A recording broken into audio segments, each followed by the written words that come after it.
కాళేశ్వరం విచారణలో వేగం పెంచింది చంద్రఘోష్ కమిషన్. విజిలెన్స్ మధ్యంతర రిపోర్ట్ను ఘోష్ కమిషన్ పరిశీలించింది. దీనికి తోడు అదనపు సమాచారం కావాలని సివి ఆనంద్ను కోరింది. సివి ఆనంద్ రిపోర్ట్లో 20 మందికి పైగా ఇంజనీర్లు బాధ్యులుగా ఉన్నట్లు తెలుస్తోంది. ఫైనాన్స్కు సంబంధించిన విషయాల్లో విజిలెన్స్ రిపోర్ట్లో క్లారిటీ లేదు. సబ్ కాంట్రాక్టర్లు, బిల్లుల చెల్లింపు, ఆర్థిక లావాదేవీలపై కమిషన్ ఆరా తీసింది. మరోసారి ఇంజనీర్లను క్రాస్ ఎగ్జామినింగ్ చేసే ఆలోచనలో కమిషన్ ఉంది. డీటెయిల్స్ యాదగిరి అందిస్తారు. యాదగిరి, కాళేశ్వరం ఎంక్వైరీపై అప్డేట్స్ ఏంటి? సూర్య, కాళేశ్వరంకి సంబంధించినటువంటి అన్నారం, సుందిల్లా, మేడిగడ్డ ఈ 3 బ్యారేజీలకు సంబంధించినటువంటి విచారణను పిసి ఘోష్ కమిషన్ మరింత వేగవంతం చేసింది. అయితే దీనిలో ఇప్పటికే ఎన్డీఎస్ఏ రిపోర్టు, తర్వాత విజిలెన్స్ అధికారులు ఇచ్చే రిపోర్టును బట్టి మరింత డెప్త్గా చేసేందుకు ఆస్కారం ఉంటుందని చెప్పేసి కమిషన్ ముందు నుంచి కూడా భావిస్తుంది. ఇప్పటికే ఇందులో ఇంజనీర్లు, తర్వాత ఆ నిర్మాణం చేపట్టినటువంటి సంస్థకు సంబంధించినటువంటి ప్రతినిధులతోని, తర్వాత ఈ ఇరిగేషన్ మీద అవగాహన ఉన్న నిపుణులతో వాళ్ళందరినీ కూడా కమిషన్ ముందుకు పిలిచారు. వాళ్ళందరి అభిప్రాయాలు తీసుకున్నారు. తర్వాత వాళ్ళు ఏమేమి చెప్పారు అనే దాని మీద కూడా కమిషన్ ముందు ఏం చెప్పారో అది పూర్తి స్థాయిలో అఫిడవిట్ల రూపంలో కూడా కమిషన్ తీసుకున్నది. అయితే వీటికి దీనితోడు ఇక ఎన్డీఎస్ఏ రిపోర్టు, తర్వాత విజిలెన్స్ కూడా ఆల్రెడీ ఇప్పటికీ దీని మీద విచారణ చేసింది. విజిలెన్స్ రిపోర్ట్ కావాలని చెప్పేసి గత కొన్ని రోజుల నుంచి కూడా కమిషన్ అడుగుతుంది. కొంత విజిలెన్స్ రిపోర్టు కమిషన్కి ఇవ్వడంలో కొంత ఆలస్యమైనప్పటికీ నిన్న ఈ మేడిగడ్డకు సంబంధించిన మీద మధ్యంతర నివేదికను విజిలెన్స్ ఏదైతే విచారణ చేసిందో దానికి సంబంధించినటువంటి మధ్యంతర నివేదికను నిన్న కమిషన్కు ఇచ్చారు. అయితే ఈ నివేదికలో పూర్తి స్థాయిలో సమాచారం లేదు. ఇప్పటి వరకు ఏదైతే ఇంజనీర్లు, తర్వాత ఈ ఇరిగేషన్ శాఖ మీద అవగాహన ఉన్నటువంటి నిపుణులు చెప్పిన దాని ప్రకారం చూస్తే మనకు ఇందులో పూర్తి స్థాయిలో లేదనే అభిప్రాయం కమిషన్ వెళ్ళగొట్టినట్టు తెలుస్తూ ఉన్నది. ఎందుకంటే ఇందులో ఆర్థికపరమైనటువంటి అంశాలు పూర్తి స్థాయిలో అందులో క్లారిటీ లేదు. తర్వాత ఈ బిల్లులకు సంబంధించిన చెల్లింపుల విషయంలో కూడా ఏదైతే విజిలెన్స్ రిపోర్ట్ ఇచ్చిందో ఈ విజిలెన్స్ రిపోర్ట్లు పూర్తి స్థాయిలో కొంత క్లారిటీ లేదు అనేది కమిషన్ భావిస్తుంది. కాబట్టి దీనికి సంబంధించి పూర్తి స్థాయిలో నివేదిక ఇవ్వాలని చెప్పేసి విజిలెన్స్ అధికారులను కూడా కమిషన్ అడిగినట్లు తెలుస్తూ ఉన్నది. అయితే ఈ విజిలెన్స్ నివేదిక బేస్గా ఏముంటుందంటే ఇప్పటి వరకు ఇందులో ఎంతమంది అధికారులు ఎంత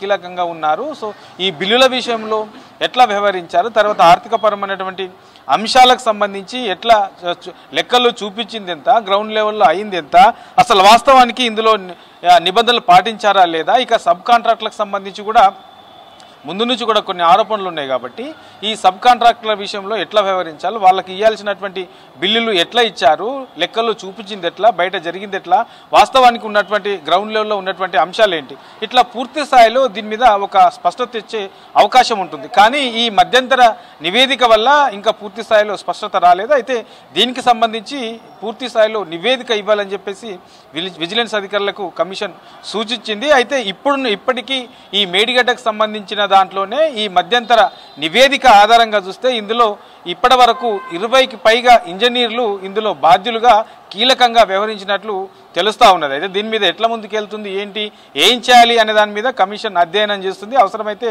దీని మీద ఇప్పటివరకు ఏదైతే ఈ ఇప్పటివరకు కమిషన్ ముందుకు ఎంతమంది వచ్చారో, తర్వాత వాళ్ళు ఇచ్చినటువంటి అఫిడవిట్లను పరిశీలించిన తర్వాత ఈ విజిలెన్స్ మధ్యంతర నివేదిక ఇచ్చిన తర్వాత దీన్ని పూర్తి స్థాయిలో అధ్యయనం చేసి అవసరమైతే మరోసారి ఈ ఇంజనీర్లందరినీ కూడా ఏదైతే ఈ విజిలెన్స్ రిపోర్ట్లో ఉన్నాయో 20 మందికి పైగా కీలకంగా వ్యవహరించారు, తర్వాత వీళ్ళు బాధ్యులుగా ఉండే అవకాశం ఉంటుంది అని చెప్పేసి ఆ నోట్ ఇచ్చారో దాని ఆధారంగా అవసరమైతే మరోసారి క్రాస్ ఎగ్జామినింగ్ చేయడానికి కమిషన్ సిద్ధమవుతుంది. అందులో భాగంగానే ఇప్పటికే కొంతమంది అధికారులకు కూడా చెప్పినట్టు తెలుస్తూ ఉన్నది.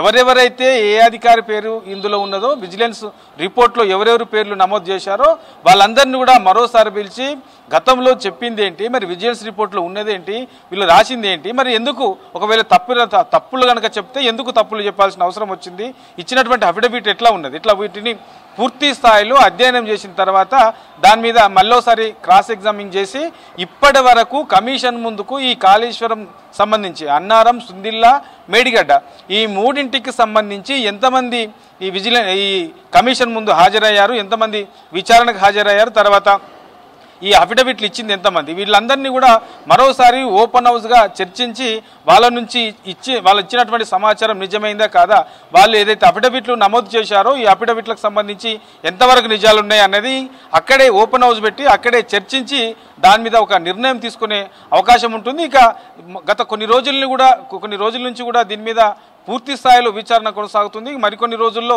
ఏదైతే ఇప్పటి వరకు ఈ అధికారులు ఇచ్చినటువంటి సమాచారము, తర్వాత ఎన్డీఎస్ఏ రిపోర్టు ఆధారంగా, తర్వాత ఈ విజిలెన్స్ ఏదైతే రిపోర్ట్ ఇచ్చిందో ఈ మధ్యంతర రిపోర్ట్ ఆధారంగా పూర్తి స్థాయిలో ఈ మూడింటిని బేసిక్గా తీసుకొని ఇంకా ఎవరెవరిని పిలవాల్సిన అవసరం ఉంటుంది, ఇప్పటి వరకు పిలిచిన దాంట్లో ఎంతమంది ఇంకా రావాల్సిన అవసరం ఉంటుంది, అవసరమైతే గత ప్రభుత్వంలో 10 ఏళ్ల పాటు పాలించిన దాంట్లో కీలకంగా ఎవరెవరు ఉన్నారు, అందులో ఆ శాఖకు ఎవరెవరు కీలకంగా వ్యవహరించారు, ఈ ప్రాజెక్టు నిర్మాణంలో ఎవరు కీ రోల్ పోషించారు, ఇట్లా వీటన్నిటిని అధ్యయనం చేసిన తర్వాత దీని మీద మరోసారి అవసరం అనుకుంటే మరికొంతమందిని విచారణకు పిలిచి వాళ్ళది కూడా ఏదైతే కమిషన్ ముందు వాళ్ళు చెప్తారో దానికి సంబంధించి పూర్తి స్థాయిలో అఫిడవిట్ తీసుకున్న తర్వాత ఫైనల్గా ఈ ఏదైతే విచారణ కమిషన్ ఉందో కాళేశ్వరంకి సంబంధించి ఫైనల్గా ప్రభుత్వానికి ఒక రిపోర్ట్ ఇచ్చే అవకాశం ఉంటుంది సూర్య.